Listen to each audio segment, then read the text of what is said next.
My name is Yuhao Zhang, I'm part of the Chess Society member, the inclusion officer, and I'll be giving the part 2 of the lessons which Marco began.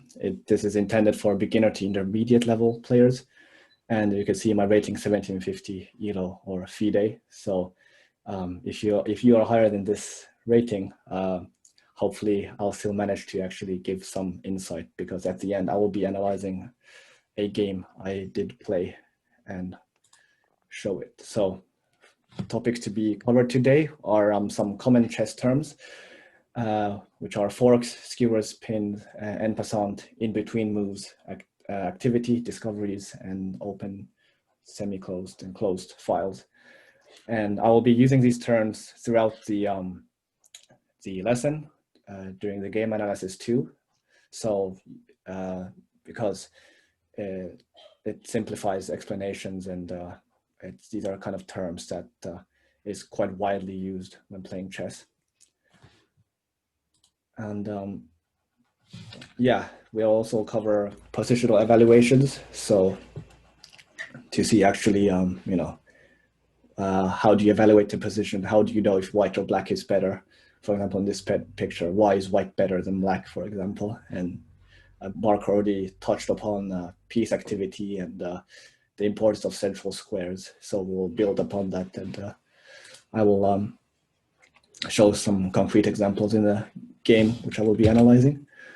So starting with en passant, this is the Wikipedia definition of it. It's quite long. It's special pawn capture, which occurs only immediately after a pawn makes a move of 2 squares when it could have eaten the other pawn. So what's important to know here is that it might be a little confusing, but the capture has to occur immediately, that you cannot wait. If you have the opportunity to capture with en passant, you have to do it. If you wait another move, you can't recapture anymore. So as you could see over here, black pushed his pawn 2 moves out, and this gives white's opportunity to capture. And so this is something that is just important to keep in mind when playing chess, that this rule does exist, so that when you're playing against someone, you're not going to be surprised, because at beginner and even intermediate level plays, this is often forgotten at a lot of the times. All right, now looking at forks, pins, and skewers more often, these are something that is very important in chess, and something that really wins or loses the games, like on the spot. And it's the ability to recognize these moves, preventing them on your side, and trying to actually find forks, pins, and skewers to use against the opponent, which is going to be very, helpful for your game, because winning usually a full piece for a pawn is more than enough to convert the game. And usually it's hard to remember the fork, pin, and skewer structures, but the names aren't important really. It's just that that these exist. So the fork is essentially you attacking 2 pieces with a piece of less value. So for example, the rook and bishop in this case is more expensive and more valuable than the pawn you're using to attack them. And as you can see here, black can only save one of its pieces, the rook or the bishop. And since the rook is more valuable, they should obviously move the rook away. But in that case, they lose the bishop for the pawn. So that is the common idea of a fork. It's attacking 2 pieces at once with a less valuable piece. The pin is, as the name suggests, you're pinning a piece against something. And in this case, the queen is pinned against the king. And usually you refer to pins as, or they occur because the pinned piece cannot move. For example, in this situation, the black queen cannot move just by the rules of the game, because it's in front of the king. Now you can have other pins too. For example, you can have a knight pinned to a queen, for example. Well, it's not pinned by the rules, but if black does move the knight, then the queen would be captured. So it's pinning this a less important piece to a more important piece. Then you have skewers, which is kind of similar, but it's just it works as a pin, but it's kind of the fact that there's nothing to be able to block, and white can just capture the piece for free. Just one thing. I Yeah. think skewer is wrong, the image. Usually, Skewer? yeah, it's like a king should be in the middle. You need to move the king and you hit the knight. That's the concept of the skewer. It's the contrary of pin, basically. The important piece is in the middle, and the Oh yeah, actually, yeah, that's so that you want to hit is yeah. in I'm the sorry. That's also a pin. Yeah, sorry. Skewer is that's a pin, yeah. yeah. So yeah, there's a mistake in the diagram. The skewer is you checking a king. So just imagine if the knight and the king changed places.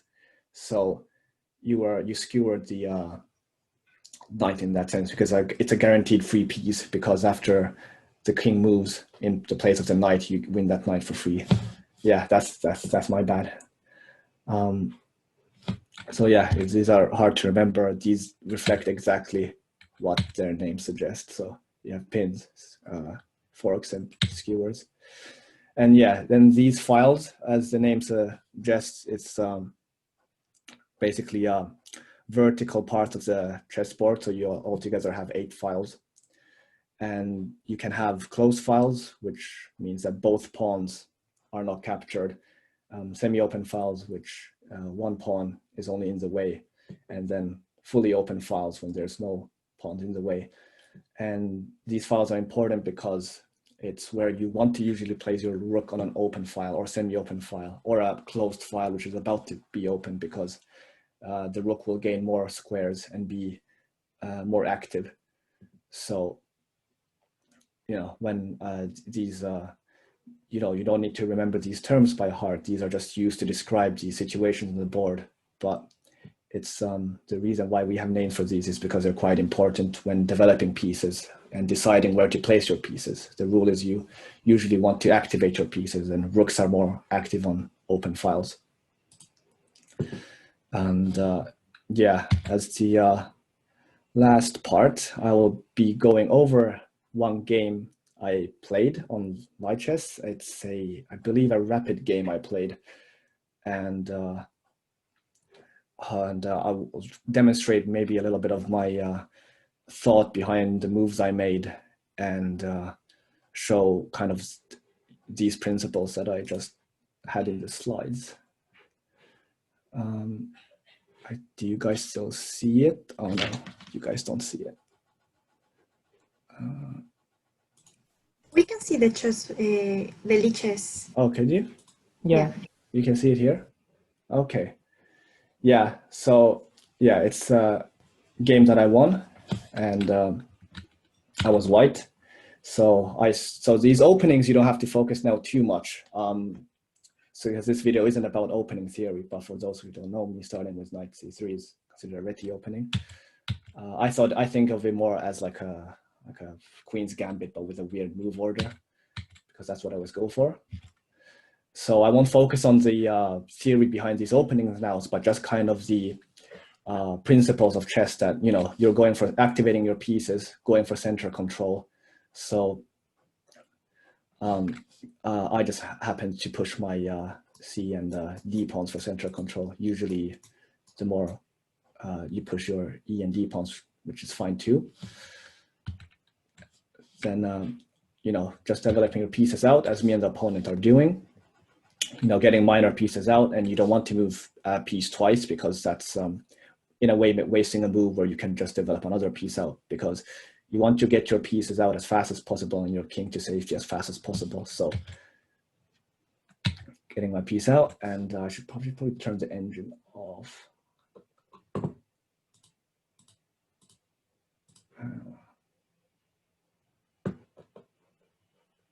Okay, seems like I can't turn the engine off on this one, but it's fine. Click on the book, I think it turns off. Light up book. Oh, it still does. Oh, there we go. Yeah, thanks. So yeah, so we're developing our pieces, and yeah, after I played my bishop to g5, he pushed e6. So Now you can see that the knight is, in a sense, pinned to the queen, because if he moves the knight, I win the queen. So, you know, he shouldn't. So, but you can think, well, is this a bad move? Well, you know, why did he voluntarily pin his knight to the queen? Well, by pushing this pawn, he allows his bishop to, you know, have active squares. Maybe bishop b4 or d6 are options now. And I just, I mean, this boot wasn't too accurate, but I was just kind of annoyed of if he played g4 and then maybe double up my pawns, but should maybe e3 is a better move. But in the sense here, it's just developing is the main idea. It doesn't matter how you develop. Everyone has their styles, but getting your pieces out. And he unpins the knight by developing the bishop, which is a good move. And now I push and want to develop my bishop. He pushes my bishop back, I move back. And I didn't move to h4 because it could have just given him free space and I didn't want that. So I move back this way. He castles. I move my queen out here. The reason why I didn't develop my bishop, for example, to e2 or d3 is because if I went to e2, he could have taken my pawn, where then I was quite forced to then recapture the pawn. So I would have moved my bishop twice just to get here, and it would seen as a little bit of a waste. But so I developed my queen. I took the pawn. I retreated my knight because it was under bishop, sorry, because it was under attack. I could have also traded, but I thought there was no hurry to trade, and if you trade, you could trade it. And now I finally developed my bishop. So I was a little behind in development as white, which is obviously not ideal, but he didn't have any big attacks, luckily, or didn't go for any big sacrifices. And then he just brings his pieces out. I finally castle. He brings his knight deeper into the position. And it's at these points where, you know, you might think you're fully developed, but, you know, all of our rooks are still, you know, at the corners in fully closed files. Whereas you can see already there's a semi-open file here. So, you know, if you don't know what to do in a position, you always try to, first of all, you know, activate your pieces. You know, and you decide whether they're active or not is by their positions and how many squares they're covering, which squares they're covering. For example, my light square bishop isn't really doing anything at all because it's not watching anything, any important squares, whereas my bishop is right now watching much more important squares, you know, like, you know, lasering deep into the position. And ideally, I would maybe want my bishops to actually, you know, watch the king side diagonals to go for a constructive attack. So it's important to, you know, be able to evaluate well on what's good for you and what's not good for you. So, you know, king safety, piece activity is, you know, takes you a long way so that you don't start making, there's always a reason behind your move. Now, that's what I do. I put my rook on an open lane, and it's usually, you have to decide which rook to move to the open lane. Why did I not move the F rook? Why did I move the C rook? Well, the reason is why I moved the C rook is because if I did move my F rook, then my A rook doesn't really have any squares to go. So by moving this rook, I allow this rook to have more useful squares. And he attacks the bishop. I trade, pushes his knight back. I bring my knight here, thinking of ideas of maybe pushing e4. And, but, you know, this realized that this isn't really a fork because he can always recapture this knight. So it isn't a double attack. And this is called more like an in-between, that when I do push this and these are both under attack, he can recapture in between my threat. So I'd have to capture back and he can just retreat. But also the reason why I moved my knight is because as my light square bishop isn't doing much on this diagonal, maybe I can shift it to the other diagonal. But he captures anyway. I capture with rook, and I could have captured with queen or pawn. And the reason why I captured with rook was that since this is one of the semi-open files, and so is this, I was thinking that maybe I can double my rook, and at some day this file might open up. So I didn't do any extensive calculations on this, but just like as an intuition on doubling your rooks on a semi-open file or open file is usually good for you.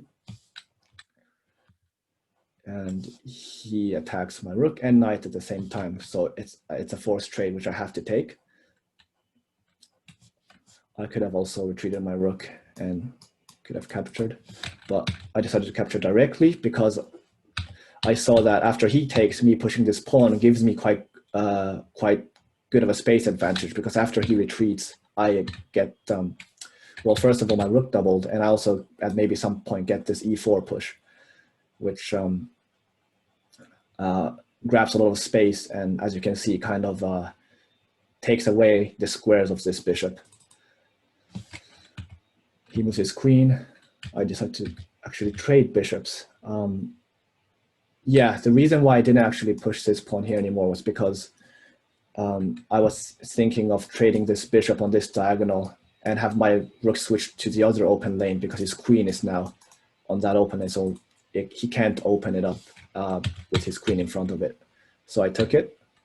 I moved the other rook in front of it, and I started pushing these pawns, and now I finally pushed e4, as you see, which is supported by my f3 pawn here. And yeah, now with only queens and rooks on the game, you have to evaluate the possible threats your opponent has and we have. But since we have the same exact minor pieces, it's quite similar. For example, going to a more in-depth view, I have very weak dark squares, but since the dark square bishops are traded away, his queen is the only piece which can attack these dark squares. So that's why I'm not too worried about my dark square weaknesses, because he can't coordinate any dangerous attacks. If he had a dark square bishop, then my king could be quite vulnerable. But I wasn't too worried about this pawn structure with the open dark squares next to my king. He doubles up 2, and I push. We have a few trades, and of course he can't take, because it gives me just some activity. Well, taking wouldn't be too good.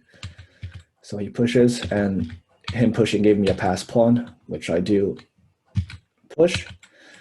And this move was just to kind of put some pressure on this rook and supporting this pawn, having a rook queen battery with this along this pawn. So if he ever decides to, I don't know, he has maybe move his rook to go for this pawn, he can't, because I'll just capture the rook for free. So putting some pressure on the mobility of this rook, for example. So he moves the other rook out of the way. I decide to push a pawn. I was in this position. I was just waiting to see what my opponent does, because to be honest, I don't know if I was low on time, but I didn't have any concrete ideas. So I decided to push this pawn, anticipating maybe if he comes down, I'm able to double push, and this pawn is covered by the rook. So I have quite a solid position, and maybe then start activating my king. Well, he brings the rook down, putting extra pressure on this pawn, but I have 3 pieces protecting it, so he'd need more pieces to attack and able to win. I just continue pushing my pawn. Now, this is the mistake which he made. So he has 3 pieces attacking the pawn, and if he takes, and actually I think if he takes, it's still not good for him. Now, if he takes, it's going to be a queen for 2 rooks, which point-wise should be good for me, but I wasn't interested because I already saw that this was a mistake. So this is where calculations come into play, where you look at your possible options and see if they're good or not. So here, taking is fine. It's looks like a weird move, but it's a temporary queen sacrifice. So of course he's going to take the free queen, but the point is now after pushing this pawn, he can recapture with the queen, but then I win the queen, and I'm threatening on queening the next square, so I'd just be up a clean rook. So he, and he's probably thinking that I quit queen now, and he captures, so I'd be 2 rooks against the queen, but he probably thought that his queen is covering the queening square when I recapture, so he'll still have a queen. But the problem is that the queen is now pinned to the king because he can't move. So I saw this pin in that variation, so I decided to take it, and it's at this position where he resigned because he would have been down an entire rook, and that's how I won the game. So this game, it was quite slow. We both played quite passively until the very last point here, and my point is that like you don't have to find any like crazy sacrificing moves. It's enough just to wait for your opponent to make a mistake, but by you playing logical moves by in the principles of activation, piece activity, and that usually leads to a favorable middle game, end game, and yeah, and so I think that's the end of this tutor. And I mean, if you have any questions regarding anything I said, you can undeafen yourself or type to the chat. If not, I think we can just continue the normal meetings that we're going to have on Discord. We'll just be playing each other as always. And yeah, so this session is being recorded and will be uploaded to YouTube. So if anyone wants a recap or anything like that, they can access it. And yeah, that's all. So if there are no questions, then I'll end the meeting so we can continue with our regular meeting on Discord. And I do not think there are any questions. So yeah, I'll see you guys there then. So I'm gonna stop the meeting. Oh yeah, thanks guys. And yeah. Thanks, Juha. Yeah, thank you. All right, I'm ending the meeting now.